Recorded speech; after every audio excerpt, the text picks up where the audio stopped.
Hi, it's Kevin Wright back with another property finance tip. So what's it about this week?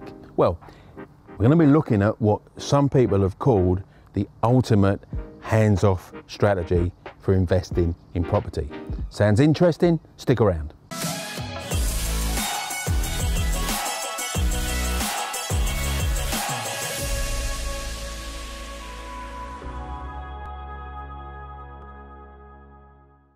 So what is this ultimate hands-off strategy?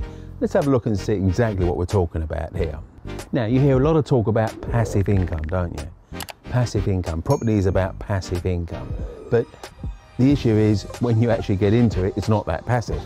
Because you've got to be looking after tenants. Okay, you're not swapping time for money in the accepted way that you are with a job, but there's still elements of stuff you've got to do.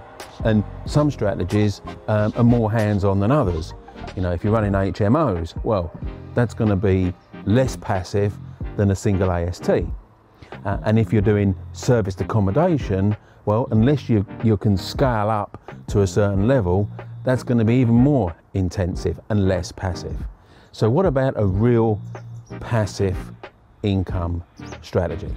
Residential properties let on commercial leases. Let me explain what that means. So there are certain generally public bodies, could be councils, could be charities, other types of organisations that need properties for their client base. I mean, you know, this could be asylum seekers, or it could be some sort of refuge, or it just could be emergency accommodation. You know, councils always have a need for emergency accommodation. They might not necessarily want to buy the properties, they'd be more happy to lease them. Now, these leases are typically 3 or 5 years. What's the attraction here then?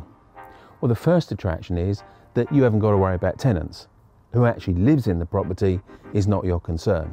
So you're getting paid even if the property is empty. So it's the council or the charity, they say, hey, let's take your property to 3 or maybe 5 years, and then we'll just rent it out as our needs see fit. So it's their responsibility to get a tenant, not yours. Big, big difference. So let's look at some of the costs that your rent would go to fund. So you've got agency fees in most cases. Now, I know you can run it yourself and save that, but you know, if you're scaling up and you want a hands-off strategy, you don't want to be managing the property yourself. So you've typically got agency fees. You've got voids.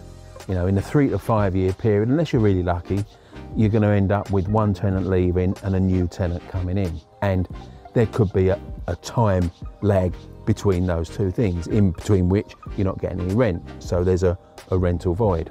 Maintenance is another issue. Usually at the end of a tenancy, you've got to do some maintenance issues. And in the case of HMOs, you've also got bills. So you've got these costs that drain away the gross rent and leave you with a net rent. And typically these could eat up 20 to 30% of your rental income over a given period. So how are these commercial leases different? Well, you're not going to have any voids because the council or other body pays for the privilege of renting your property. It's up to them to fill it, and you get paid whether it's empty or whether it's full. Secondly, there's no agency fees because there's no tenants to look after that you're responsible for. The agency looks after that, whether it's the council or the public body, whichever it is, they look after it.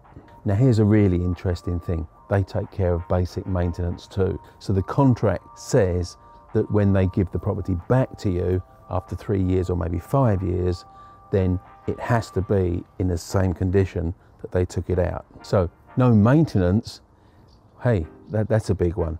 And you know, look at that in a more serious thing, no trash risk. So there's always the possibility that a tenant's going to trash your property. Very few do, thankfully, but there's always that risk. So with this commercial lease, that prospect is also taken care of as well. So that's attractive. So in many respects, it literally is a hands-off strategy. As soon as you've signed your lease, you just sit back and collect the rent. And how good is that? Now you're probably thinking, what's the catch?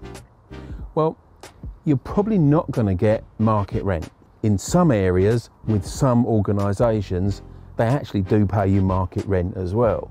But that is not the norm, I would suggest. So what you're going to get on this commercial lease is going to be lower than the market rent. Is that a problem? Well, not really, because if you look at the normal cost of the market rent, and we spoke about them just now, the agency fees, the voids, the maintenance, possibly the bills too, you've got none of those. So once you take those off, you're actually not getting the market rent anyway. You're getting the market rent less costs. So even if you're getting 70 to 80% of what you could get on the open market rent, bottom line, you're no worse off and you've got a lot less stress. Now, wherever you're investing in the UK, there's likely to be one or more of these organisations looking for these types of properties to rent. So it's a case of Googling these type of agencies, or maybe asking around in your local area and finding out who's in the market for properties that they can lease on this basis. So there you have it, what some people would call the ultimate hands-off strategy. Now, if you found this useful, hang around. Got something else for you. Thanks for watching this video. If you enjoyed it, hey, I've got an Instagram channel too. It's some really interesting content on there, and it's all short, snappy stuff. So it's @Kevin Wright Property. Check out the link here. Go find me on Instagram.